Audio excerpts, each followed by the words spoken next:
Hey guys, Sneaky Snake here, Brothers in Arms, World of Warships, and today's video we're going to take a look into the next installment in our community replay series, and this one is an absolutely kraken of a game here from my buddy in APOC, Megadude2. He's playing in the Tier 10 German heavy cruiser, the mighty Hindenburg.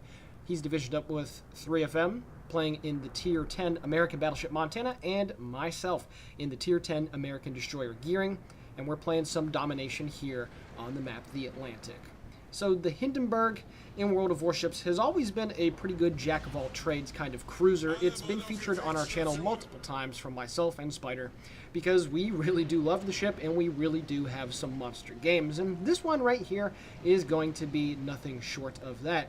And at the end of the game, Megadude is going to find himself in quite the situation, and we'll see if he'll be able to take care of business. But anyway, the Hindenburg, as you can see here, this lovely shot. It's such a beautiful vessel. It looks similar to an Admiral Hipper class. Of course, these things were never built in real life. There were no blueprints for them. There was a design from the Krupp company for a triple-barreled 203mm gun, so Wargaming took the idea and ran with it and made a basically super heavy Admiral Hipper. So that's basically what this thing is. It comes with 12 of those 203mm guns that have the highest AP alpha amongst the 203mm guns in the game at 5,900. And while the high explosive shells do an anemic amount of damage, what you do have with the ship now is IFHE for free, basically. A couple patches ago, I believe it was 0.6.6.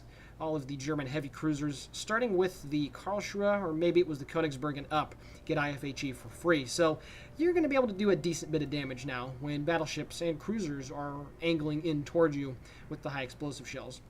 It also has a stock fire chance of 13% that when you decide to go with Demo Expert and the flags, you can get up to a pretty respectable 16 as well. Other things about the Hindenburg include a fantastic AA suite if you do fully upgrade it. It's generally considered to be second only to the Des Moines at Tier 10 amongst the cruisers. However, it does suffer from very poor maneuverability, and as you're going to see here, it also suffers from very poor concealment. He does not have either the captain skill or the equipment piece. I don't recall which one he told me, but you can see his detection is 13.7. The detection on mine, for instance, is 12.2, which is still on the bad side. You are going to be able to outspot Soviet heavy cruisers like Dmitry Donskoy and Moskva, and a ship like the Henri IV, the Tier 10 French heavy cruiser. But most of the cruisers, and destroyers of course, that you run into on this thing, they're going to be spotting you well before you are able to spot them. His first salvo of the game is a high explosive shot downrange at the enemy Fletcher. Another interesting thing is the shells land just short. You can see me getting some good AP salvos into him. One interesting thing is he does not have priority target, and it's almost a must-have for cruiser players. It gives you the number of enemy ships that are aiming at you in a circle that's right next to the exclamation point on the detected. Well, that was a pretty lengthy explanation, I should say. But yeah, it tells you how many guys are aiming at you. And you can see here he is running broadside at about 20 kilometers to an enemy Kurfürst. And there was also an enemy Yamato that was over there as well. But luckily for him, as one shell overpens, the enemy's aim was not true. And he did not lose very many hit points, to say the least. So at this point of the game, very early, it's 306 to 303. The enemy team has captured Objective Alpha, where he's heading down towards, and the friendly team, our team, has captured Objective Charlie, and you can see myself and the Edinburgh are just circling around at Bravo, and we're going to try to get that capture point under our control. There's a Yamato, a Des Moines, and a Kurfürst, of course, that are moving down towards Objective Alpha, and this map has seen some considerable change to the way that the islands were set up a long, long time ago, back before Bastion was even a thing on this map. What you had was that island that's in, Gulf 3 and 4 was actually quite larger, and you had more open water to deal with, if I recall correctly. So it wasn't as comfortable for cruisers with poor concealment to be able to operate down here. And if I'm also not mistaken, the bay at Alpha was a little bit bigger. Please correct me on that if I am wrong, but it was quite some time ago. You can see the Yamato and the Des Moines are spotted, and he's looking. He does, of course, have the armor piercing loaded, and one of the best things in Hindenburg that you can come across is a Des Moines just like so, presenting a full broadside. He's able to get the entire salvo off, and there we go. 2 citadels, multiple penetrations, does about 19,000 points of damage, and it's a shame that Des Moines is backing up. You can also see the turtleback armor. He tanked about 10,000, a little bit over, worth of damage from those enemy battleships, but he can repair the majority of it. And that's one other thing about the Hindenburg that I did forget to mention. This thing is very, very tanky. I myself run a superintendent build on this thing, getting the extra heal. You get 4 of them, I believe. And what it allows you to do is to, just like so, he took 7,000 damage right there, but that is a-okay, because as he gets inside the smoke screen and he is undetected, he's going to get back up to around 40,000 hit points, which is still a very comfortable amount for a tier 10 cruiser to use. And you can also see that 7,000 damaging salvo there on the Kurfürst. He wasn't even presiding a full broadside, and his armor piercing was able to do some very good work. He's now trying to loop some shells over at the enemy Des Moines. It's about 9 kilometers away. His nose is sticking just barely far enough out behind the island, and he's getting some decent penetration damage off of that Des Moines. You can see he's continuing to shoot right at the bow. You want to hit the Des Moines right underneath the smokestack. If you hit underneath the turrets, I've found anyway, that even with battleship caliber rounds, you don't get those meaty Citadel massive hits that you would hitting it right underneath the middle. So at this point, he's still continuing to stay inside the Fletcher smokescreen. You can see a friendly Friedrich de Gosse is moved inside of Alpha. A very poor decision on his end, and he will be dying here shortly. He also has a friendly Yamato and a Des Moines, which is running away.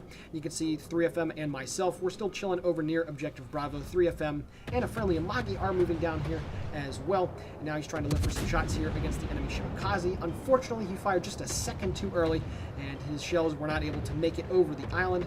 And now it appears that the Shimmy is actually going to T-bone right into the side of the Yamato, so he is, of course, going to continue to shoot at that Tier 10 Japanese destroyer. The Des Moines is almost dead. The Kurfürst manages to take out the Friedrich de Gosse. So at this point, it's 379 to 459. However, it's still not in a bad situation. And you can see that the Des Moines manages to take out a gearing. So, and there we go. 3FM and his Monty manages to take care of the Des Moines, and then a gearing manages to take out a friendly Des Moines. So quite a few ships have kicked the bucket here recently. But right here, you're going to get to see a pretty good example of the new high explosive shells. Generally speaking, IFHE doesn't benefit 8-inch guns all that much, because they do have enough penetration on the front end to be able to go through the bow and the stern of all of the battleships that you're able to meet up here at the high tiers, the tier 8 through 10 bracket, at least for the Hindenburg's case. You can see he's also behind the island right here, and the consistent damage that you're going to do in a Hindenburg is anywhere from 1,000 to about 2,500 with the new high explosive shells. And you can see he's trying to aim for the superstructure. Even when the superstructure is whittled with rounds, you still want to aim and try to get those shells to hit right around the conning tower, and not necessarily the anti-aircraft guns, because that's where you're going to get a lot of shells that are not able to penetrate. You can see on that last salvo he managed 6 penetrating hits, and 4 of them did not penetrate on the deck of the Yamato. So you really do want to hit right behind those turrets, and you can see right there the consistency of the damage. It's not a lot, of course. Obviously, Zhao, Ibuki, Moskva is going to be able to do way more damage with the high explosive, but like I said earlier, the Hindenburg is a decent fire starter now, and with the improved IFHE, you will be able to do an okay amount of damage with the guns. Speaking of damage, as he sets another fire, he's up to 60,000 points at this point. The Hindenburg manages to take out the friendly Grosse Kurfürst. You can see that I'm still moseying around over at Bravo, and that friendly gearing that's way up there, it appears Alpha 9. Alpha 8 is in a bit of a pickle. He's got a Donskoy coming after him, as well as plenty of other enemy ships. So we do need to deal with these guys down here really quickly before those enemy ships do decide to move. You can see that there's a Montana and a Hindenburg that were last spotted at Charlie 6. I'm getting in position as Megadude manages to get his kill on the enemy Yamato, that tier 10 Japanese battleship, and he's up to about 80,000 points of damage.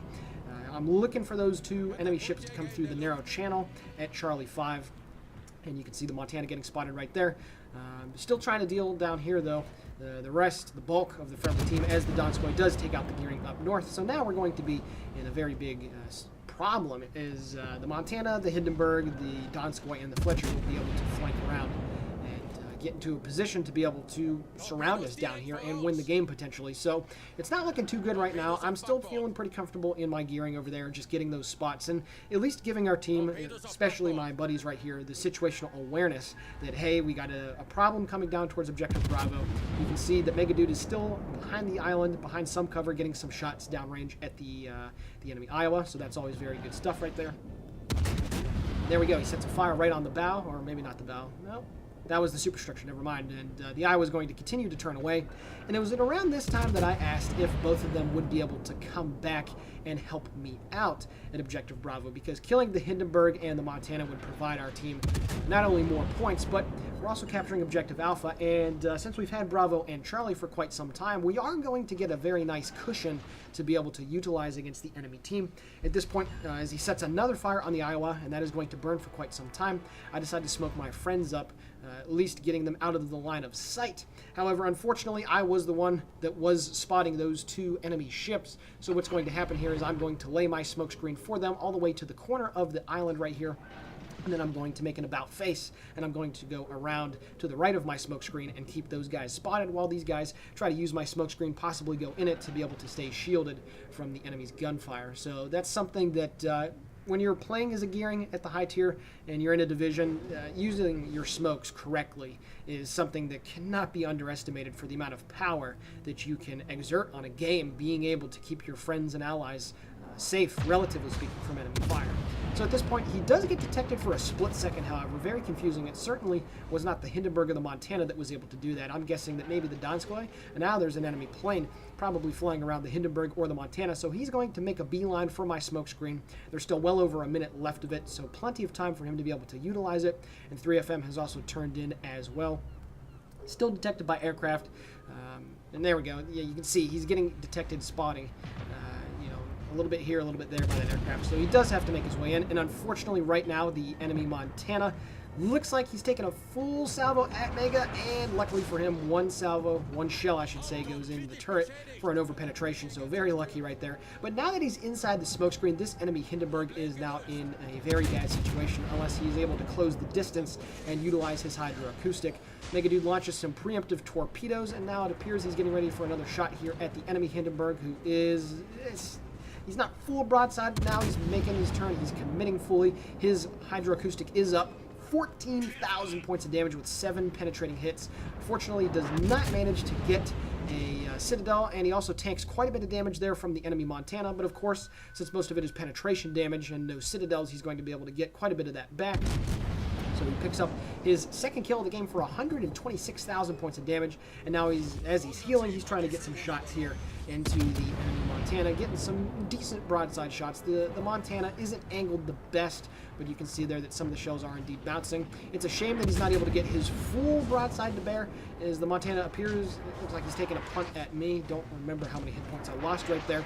3FM was not in a position to be able to get broadside shots into that guy. He's still at quite a bit of hit points. And right there, 8,400 damage just with the rear turrets. A very nice salvo.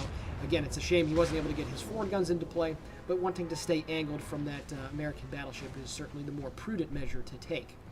At this point, it's 802 to make that 755 to 409, as the Kurfürst manages to take out the friendly Des Moines that is down by Objective Alpha. So that guy is still being a thorn in our side, and he still has about 2/3 of his hit points remaining. Mega is still detected right here, as I'm right next to 3FM. They wanted me to go scout out in front of them up towards Objective Charlie. They were thinking that there might be an enemy destroyer lurking around in the Echo 7, Echo 8 area at the time, so I am certainly going to make a full speed ahead push to try to get to that position. I don't remember the 2 destroyers. Well, no, hold on. There's a Shimmy and the Fletcher. Okay.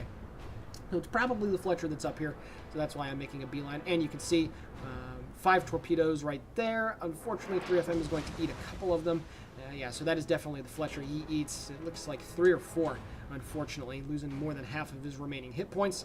He's also getting shot at, Megadude that is, from the Curry Horse at long range, but you can see that he is able to tank those shells at range with his turtleback armor. It's a very nice thing to have with this German heavy cruiser. 827 to 446. The enemy team has since a while ago captured Objective Charlie. They're still moseying around though. They need, at least if I were on the enemy team, they need to get in towards Objective Bravo. The Fletcher does get detected by myself, so of course Megadude is going to take a punt at him as well. That guy definitely evading the shells to a pretty decent degree. Still hitting him inside the smoke screen, however, that last known position coming in handy. The Fletcher is only at about 3,000 hit points. Mega's now looking for the kill shot right here. The Fletcher is slowing down as he goes undetected. I do manage to land a couple shells into him, and then Megadude's salvo flies in. 5 nice hits, and he kills that Tier 9 American destroyer as 3FM gets absolutely obliterated by the Montana that pushed around the corner. At this point, Megadude is up to about 150,000 points of damage done so far. And unfortunately, as he goes out of detection range of the Montana, he's going to be in quite the situation here, because now the Kurfürst, the Montana, and the Donskoy are kind of pushing us back into this little bit, this little area. And once again, right here, you're also going to see the improved high explosive performance here on the Hindenburg. He's getting volleys out about every 4 seconds with the front and then the rear guns. Also setting some fires as well on the Monty. And at this point, he's just going to continue to pepper him with the high explosives. It's a shame that, at least something real quickly here, it's a shame that German heavy cruisers have had their high explosive buffed considerably over multiple patches instead of getting their armor piercing performing better in regards to the penetration and the angles at which it can penetrate. As the Montana also takes out the Fletcher that's behind him as well. But once again, you can see here around 2K, 1.5, 2K salvo every time the shells manage to land on that battleship. And if you're looking for consistency, this certainly is something that will reach your forte. I don't remember. So, he's up to 178,000 points of damage, a very solid damage performance right here, but there is still plenty more that needs to be done. I've also smoked up and launched torpedoes at him as well. It appears the Montana's aim was a little bit too high, so very good for Megadude right there. There we go, 8 pens for about 4,100 damage. Very nice salvo right there. And now he's getting his full broadside to bear. He continues to kite away from the Montana. There's really nothing that guy is going to be able to do short of getting a detonation or some ludicrous salvo out. He's now turned his attention to me as Mega lands another awesome salvo, setting him on fire. The Montana takes one last punt at me with his forward and rear guns. I'm able to take care of business, and I lose a little bit of hit points, but still got about 4,000. Unfortunately, the Dmitry Donskoy is trying to chase me down through Objective Bravo, and that Kurfürst is over there somewhere as well. So Megadude right now, at this point, he is turning around, and he asked if I could go try to get towards Objective Charlie. So I believe I was detected by the Donskoy at this point, so that's why I was not shooting, and you can see more shells are flying in on my position. Probably go undetected right about here or so. So at this point, Mega still has a decent bit of hit points, and he also has a sizable HP advantage over the enemy Dmitry Donskoy. However, he does not have any more heals left, so he's going to have to be very careful about hemorrhaging his remaining hit points at this part of the game. We're almost getting ready to win it. It's 3:15 left in the game. It's 9:27 to 5:68. The enemy team is moving down towards Objective Alpha. We still have a solitary Amagi that's down there, so hopefully he does not kick the bucket and he can stay alive. But at this point, the enemy team manages to capture Objective Bravo. And now the Kurfürst is also pushing in with the Donskoy at this point. So there's still a chance for the enemy team. If they're able to get that Amagi and get on the ACAP, there is still plenty of time left in the game to be able to do something about it. So that is something that is not very good. But you can also see right here, the Dmitry Donskoy, like I mentioned earlier, does get outspotted by the Hindenburg. At least if the Hindenburg is running a full concealment build. But it appears that the Donskoy is not running a full concealment build either, as he got detected there at about 16 kilometers. So at this point, Mega is feeling pretty comfortable. He does have the armor piercing loaded. He is waiting to see if that Tier 9 Soviet cruiser is going to go broadside. You can also see that I dropped a salvo of torpedoes against both of those ships, and they both are moving in towards each other. And at this point, I decide I'm going to go capture Objective Charlie. So the torpedoes are looking pretty decent there on those two enemy ships. It appears that the Kurfürst might eat at least one. The Donskoy is going to be able to get out of dodge, but at this point, as he gets detected, he has to start shooting at the enemy Dmitry Donskoy. Note here, if he was running a full concealment build, he would not have gotten detected right at the second by the Donskoy. Obviously, he shot his guns, but just a little food for thought right there. The Donskoy is going broadside, and he does have the armor piercing loaded. He's getting some very nice salvos there against the Russian. And he's also turned away from the Kurfürst to stay out of effective range of his guns. There we go. He picks up the Confederate and cracks 200,000 points of damage dealt so far in this game, which is a very solid number. And now he's looking for some shots here at the BIAworld. Unfortunately for me, however, I made quite the potato move. I ran aground on the island at Echo 8, and the Dmitry Donskoy lit me up on radar. So it's 996 to 703. The Amagi dies right to the Shimakaze. The enemy team only had seconds to spare to be able to kill that guy. And then any second now, I'm also going to kick the bucket as well because I made a completely potato play. And there we go. I do get taken out by the Kerr first. However, he lands another fire there on the enemy Dmitry Donskoy, picking up his high caliber as well. There's 58 seconds left in the game. Will he be able to get this kill? Sets 2 fires. The Dmitry Donskoy's fate has been secured with death. And he's going to get, I think, a couple more shots off. Nope, he does not. Megadude manages to pick up his 4th kill of the game, and with 43 seconds left, he's in a 1 versus 3 situation. But if you notice that Donskoy did not kick the bucket before, he was in a 1 versus 4, so he has the potential here to get the coveted solo warrior. He only has to stay alive for 30 more seconds, and then for some reason he makes the most ridiculous maneuver right here. About halfway through the Courier Warship's reload, he turns completely broadside. He's only got 19k hit points, and at this range, penetrating through the turtleback armor is something that ship can do. Ooh, he only takes 1 overpen. Very, very lucky right there. The Courier Warship shoots his rear guns, but it appears he's going to be angled enough at this point to be able to not take it. Takes 1 right through the rear, but with only 2 seconds left, he's going to pick up the solo warrior. And what a game by Megadude here on the map, the Atlantic. Alrighty guys, taking a look now at the post-battle results. Just under 700,000 credits received and over 12k total XP. He picked up Solo Warrior, which is oh so sweet, along with a Confederate, a Dreadnought, and a High Caliber. 227,000 points of damage done off of 308 shell hits that caused 2 citadels as well. He killed 4 enemy ships and had 5 base defense ribbons. Taking a look at the team score, 2,699 base EXP. Not the best, but certainly a fantastic performance here in the Hindenburg. And short of going broadside at the end right there against the Courier Warship, Megadude was able to pull through, and with myself potatoing really, really hard, was also given a solo warrior free of charge. But nonetheless, he still deserved it. He had a fantastic performance in this ship. And also looking at the detailed report, a pretty good mix of high explosive and armor piercing. 102k with the HE, 76k with the AP, and 48,000 more damage done with fire set. But the one number that's really important to look at is the potential damage. 2.6 million taken in the Hindenburg. That's why this thing is so tanky and it's so much fun. You can just be alive for long stretches of the game, and the longer that you stay alive for in this ship, the better off that you are going to be.